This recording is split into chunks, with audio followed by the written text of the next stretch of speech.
जा जा, बहुत देखी है तेरे जैसी। 2 दिन मायके की धूल फाकेगी तो अपने आप अकल ठिकाने आ जाएगी। बिना सहारे के औरत की औकात ही क्या है। देखते हैं कौन पालने आता है तुझे। शमशान का सन्नाटा और ढलते सूरज की उदास रोशनी। हवा में चिता की लकड़ियों के चटकने की तीखी आवाज गूंज रही है। 7 साल की मीरा जड़ होकर खड़ी है। उसके मासूम चेहरे पर राख की एक पतली परत जम गई है, मानो किस्मत ने उसकी रंगीन दुनिया को धुंधला कर दिया हो। शमशान की पथरीली और सर्द जमीन पर उसके नन्हे नंगे पैर कांप रहे हैं, पर उसकी सुन्न आंखें सिर्फ उस आग को ताक रही हैं जिसमें उसका आखिरी सहारा विलीन हो रहा है। ताऊजी, माँ उस आग में क्यों चली गई? उन्हें ठंड लग रही थी क्या?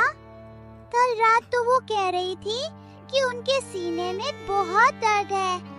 क्या आग से वो दर्द ठीक हो जाएगा? वो बाहर कब आएंगी? नहीं बेटा, वो अब तारों के पास चली गई हैं। अब वो कभी वापस नहीं आएंगे। बहुत दूर, जहां से इंसान सिर्फ यादों में लौटता है, हकीकत में नहीं। अब वो कभी वापस नहीं आएंगे। रघुवीर मीरा का कांपता हुआ हाथ थामे घर के आंगन में कदम रखता है।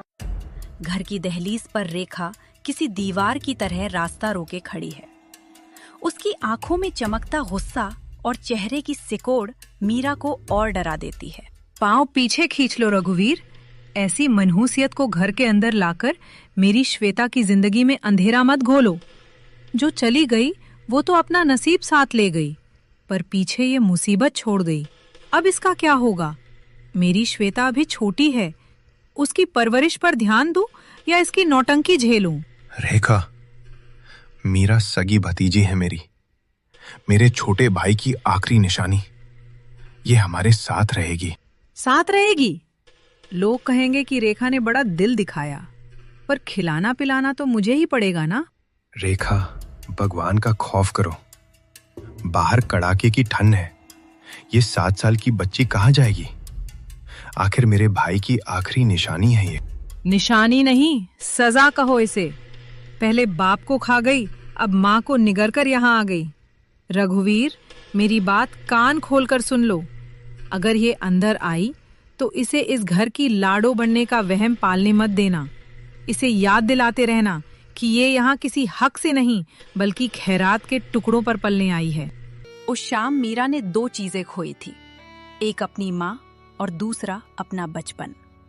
शमशान की उस आग की तपिश कम हो गई थी, लेकिन मीरा के जीवन में तिरस्कार की जो आग जलनी शुरू हुई थी, उसे अगले 10 सालों तक दहकना था और उसका अस्तित्व सिर्फ एक बोझ बनकर रह गया था।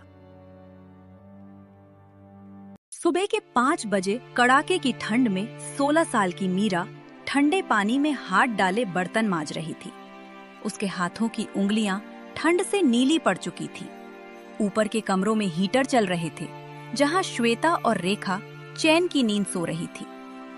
7 बजने को आए हैं। रेखा रसोई में आती है।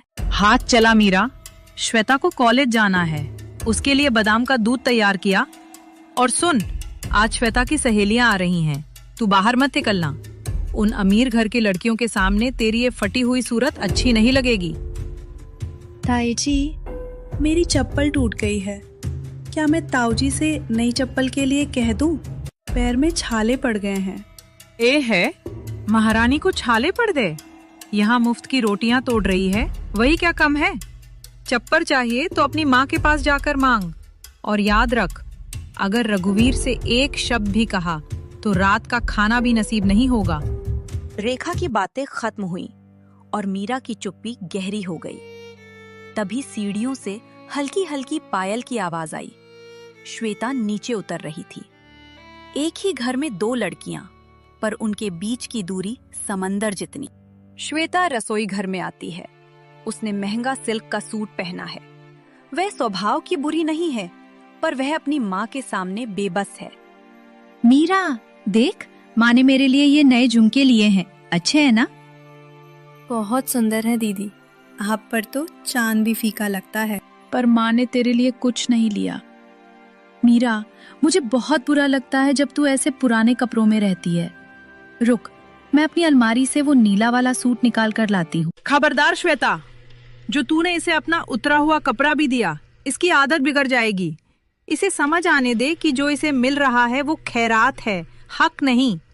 और मीरा, जाकर ऊपर वाला कमरा साफ कर, श्वेता के दोस्त आने वाले हैं। रेखा की सख्त आवाज ने रसोई का माहौल बदल दिया। मीरा चुपचाप ऊपर चली गई। समय ने अपना रफ्तार पकड़ ली।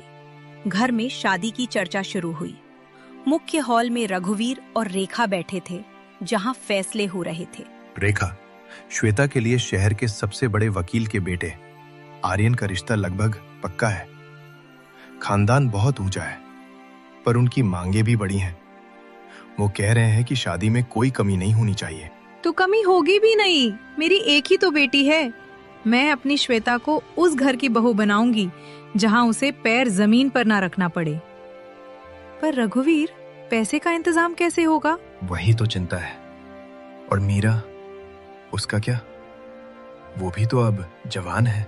मीरा मीरा मीरा, 24 घंटे बस वही लड़की घूमती है आपके दिमाग में।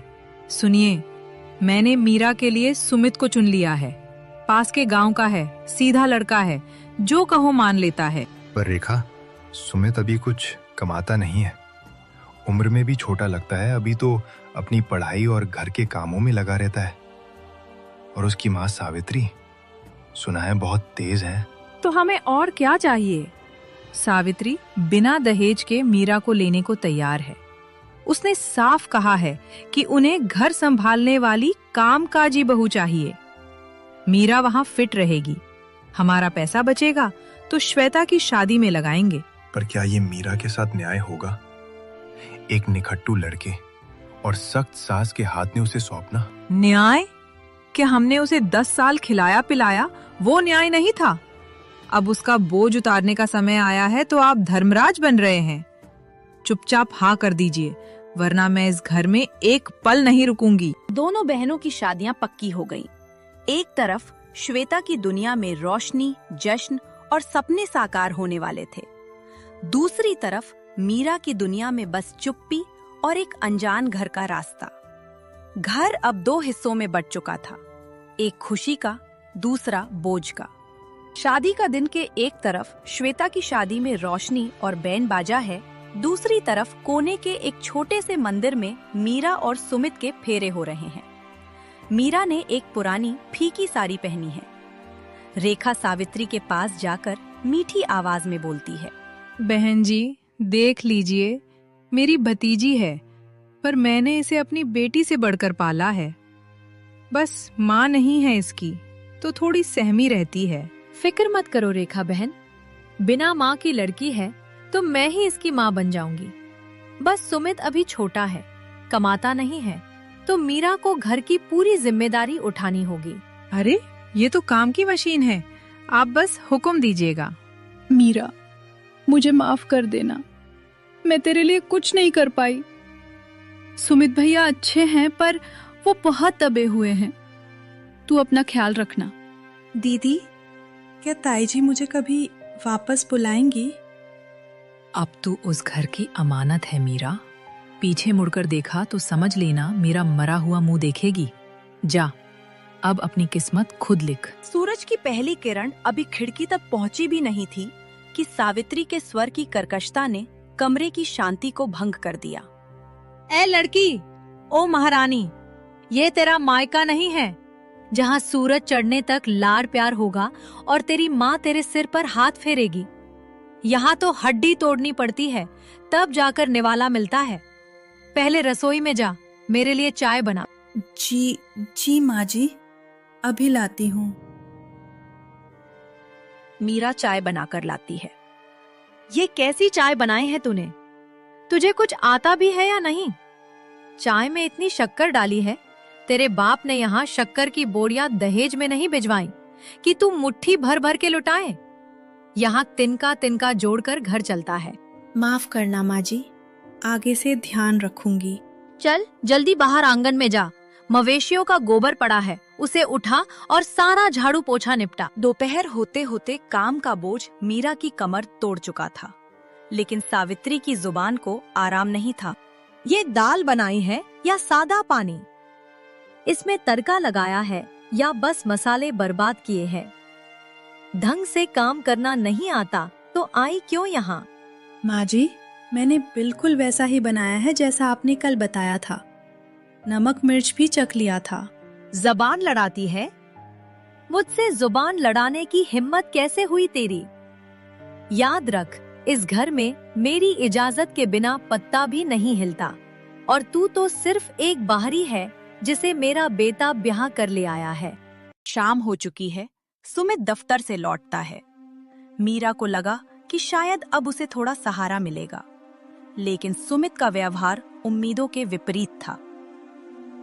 सुमित जी, आज माँ जी ने मुझे बहुत बातें सुनाई। क्या मैं वाकई इतनी गलतियां करती हूँ? देखो मीरा, माँ पुरानी सोच की हैं। उनका स्वभाव थोड़ा सख्त है। तुम बस चुपचाप उनकी बातें सुन लिया करो। घर में क्लेश मत करो। मैं दिन भर काम करके आता हूँ, मुझे ये सब खिचखिच पसंद नहीं। मीरा स्तब्ध खड़ी रह गई। उसे समझ आ गया कि इस युद्ध के मैदान में वो बिल्कुल अकेली है। सावित्री का मीठी छुरी वाला नकाब तो उतर चुका था, लेकिन उसके पीछे छिपा हुआ चेहरा पत्थर का था, जिसमें दया की कोई गुंजाइश नहीं थी। दूसरी तरफ श्वेता अपने ससुराल में आलीशान बंगलों में रहती है। श्वेता अभी अभी सोकर उठी है और नीचे आई है। उसकी सास नीलम जी अखबार पढ़ रही हैं। अरे श्वेता बेटा, उठ गई तुम? रात को तुम और आर्यन देर से आए थे, मैंने सोचा तुम्हें सोने दो। सॉरी मम्मी जी, आज बहुत देर हो गई। मुझे नाश्ता बनाना चाहिए था। पागल है क्या? नाश्ता बन चुका है। आर्यन को ऑफिस के लिए जो चाहिए था महाराज ने पैक कर दिया है। तू जा और आराम से शावर लेकर आ, फिर हम साथ में अदरक वाली चाय पियेंगे। और हाँ, आज शाम को हमें शॉपिंग पर जाना है। तुम्हारी सहेली की शादी है ना? तभी आर्यन कमरे में आता है। वह ऑफिस के लिए तैयार है। मम्मी, श्वेता को ज्यादा लाड़ मत बिगाड़िए, वरना ये भूल जाएगी कि इस घर में मैं भी रहता हूँ। चुप कर आर्यन, मेरी बहू है, मैं चाहे जितना लाड़ करूं। श्वेता, तू फिक्र मत कर, इस घर में तुझे वही प्यार मिलेगा जो तेरे पापा के घर मिलता था। श्वेता मुस्कुराती है, पर उसकी आंखों में अचानक एक उदासी छा जाती है। उसे मीरा की याद आती है। मुझे यहाँ इतना सम्मान मिल रहा है, पर पता नहीं मीरा किस हाल में होगी। क्या उसे भी कोई ऐसे प्यार से चाय के लिए पूछता होगा? ताई जी ने तो उसे उस सख्त सावित्री चाची के घर भेज दिया। शाम के समय मीरा रसोई में धुएं के बीच खाना बना रही है। सुमित चुपचाप अंदर आता है। वह दिखने में मासूम है, पर उसके चेहरे पर हार साफ दिखती है। मीरा, माँ ने फिर चिल्लाया क्या तुम पर? सुमित जी, मैंने क्या बिगाड़ा है उनका? मैं सुबह से काम कर रही हूँ, फिर भी वो कहती हैं कि मैं मुफ्त की रोटियां तोड़ रही हूँ। आप कुछ कहते क्यों नहीं? क्या कहूँ मीरा, मैं अभी खुद कुछ नहीं कमाता। माँ ने ही मुझे बड़ा किया है। अगर मैं तुम्हारे लिए कुछ बोलूंगा तो वो ड्रामा शुरू कर देंगी कि बहू ने बेटे को छीन लिया। वो मेरी बहन पिंकी को देखो, वो तुम्हारी हम उम्र है, पर उसे पानी का गिलास तक नहीं उठाना पड़ता। तो क्या मेरी किस्मत में सिर्फ जिल्लत लिखी है? आपकी बहन की उम्र मेरी जितनी है, तो क्या मुझे सुख का हक नहीं? माफ कर दो मीरा, मैं अभी बेबस हूँ। बस थोड़ा समय दो, जैसे ही मेरी कहीं नौकरी लगेगी मैं तुम्हें इस नर्क से निकाल लूंगा। तब तक थोड़ा सह लो। 1 महीना बीत चुका है। घर में पड़ोस की औरतें आई हैं। औरतों से जानबूझकर ऊंची आवाज में, क्या बताऊं बहनों, ऐसी बहू मिली है कि बस क्या कहूं। दिन भर मुंह फुलाए रहती है। सुमित बेचारा दिन रात मेहनत की सोचता है और ये उसे टोकती रहती है। बिना माँ की लड़की है ना, संस्कार नाम की चीज नहीं है। अरे सावित्री, मीरा तो देखने में कितनी भोली लगती है। भोली? ये तो मीठी छुरी है, अंदर से इतनी तेज कि सुमित को अपने वश में करना चाहती है। और इसके मायके वाले, वो रेखा तो इतनी चालाक है, अपना बोझ मेरे गले बांध दिया। माँ जी, बहुत हो गया। मैंने आपका क्या बिगाड़ा है? मैं बीमार हूँ, फिर भी कल रात आपने मुझे ठंडे पानी से कपड़े धुलवाए। देखो देखो औरतों, कैसे अपनी सास को जवाब दे रही है। ये है इसकी असलियत। बिना माँ की है, इसलिए जुबान तेज है। कुलच्छनी कहीं की। सावित्री के कड़वे शब्दों ने मीरा के कलेजे को छलनी कर दिया था। उस पर लगे लांछन और उसकी मृत माँ का अपमान, ये सब सहने की शक्ति अब उसमें नहीं बची थी। मीरा के भीतर जैसे भावनाओं का कोई बांध अचानक टूट गया। बस कीजिए माँ जी, बस कीजिए। बहुत सह लिया मैंने आपकी इन जहरीली बातों को। आज तक चुप रही क्योंकि लगा कि शायद एक दिन आप मुझे अपनी बहू नहीं तो कम से कम एक इंसान तो समझेंगी। लेकिन आपने तो मेरी परवरिश और मेरी उस माँ को भी घसीट लिया जो आज इस दुनिया में है ही नहीं। मीरा की आवाज में वो दर्द था जो बरसों से दबा हुआ था। उसकी आंखों से आंसू नहीं, मानो अंगारे बरस रहे थे। उसने पास खड़ी औरतों की तरफ देखकर कड़कती आवाज में कहा, और आप सब तमाशा देख रही हैं? आज मेरी माँ नहीं है तो मैं कुलच्छनी हो गई। क्या माँ का ना होना कोई पाप है? या फिर चुपचाप आप सबकी जिल्लत सहना ही अच्छे खानदान की निशानी है? अगर अपनी गरिमा के लिए बोलना बदजुबानी है तो हाँ, मैं हूं बदजुबान। अगर अपनी मृत माँ के सम्मान में खड़ा होना कुलच्छन है तो हाँ, हूं मैं कुलच्छनी। सावित्री मीरा का यह रौद्र रूप देखकर 2 कदम पीछे हट गई। उसे अंदाजा नहीं था कि हमेशा सिर झुकाकर चलने वाली मीरा आज इस कदर पलटवार करेगी। मीरा का पूरा शरीर कांप रहा था, पर उसकी आंखों में अब डर नहीं, एक आत्मसम्मान की चमक थी।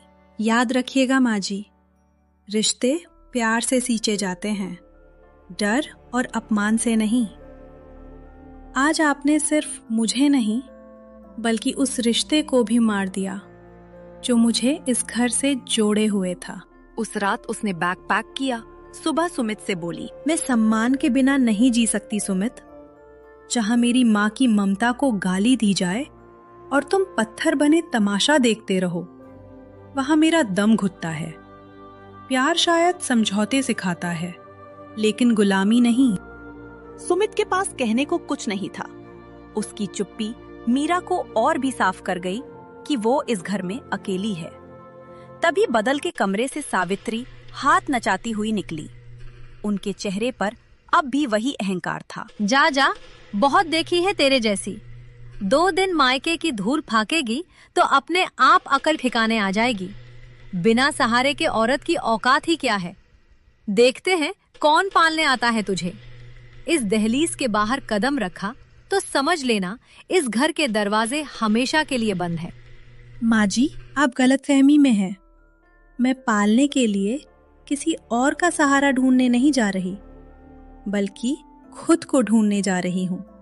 आपने डराने की कोशिश की कि दरवाजे बंद हो जाएंगे।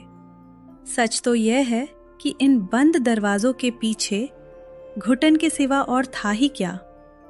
आपने मुझे कुलच्छनी कहा था ना, तो आज से मैं अपनी किस्मत खुद लिखूंगी, चाहे उसे आप कुछ भी नाम दें। और सुमित, तुम्हारी यह चुप्पी मुझे तुम्हारी चीखों से ज्यादा चुभ रही है। माँ जी पूछ रही है ना कि कहाँ जाऊंगी, तो सुन लीजिए, मैं उस दुनिया में जाऊंगी जहाँ इंसान की पहचान उसकी माँ के होने या न होने से नहीं, बल्कि उसके वजूद से होती है। आपको अपनी ये मर्यादा और ये बड़प्पन मुबारक, और मुझे मेरी आजादी मुबारक। मीरा ने अपना बैग उठाया और बिना पीछे मुड़े मुख्य द्वार पार कर गई। पीछे सावित्री बड़बड़ाती रह गई, लेकिन मीरा के कदमों में अब एक ऐसी रफ्तार थी जो वापसी का रास्ता नहीं जानती थी। उसने बस स्टैंड की ओर कदम बढ़ा दिए। उसकी जेब में माँ का दिया हुआ वो आखिरी गहना था, एक सोने की छोटी सी चेन, जिसे उसने आज तक ताई जी की नजरों से बचाकर रखा था। क्या महल में बैठी श्वेता और सड़क पर खड़ी मीरा की किस्मत कभी एक दूसरे का हाथ थामेगी?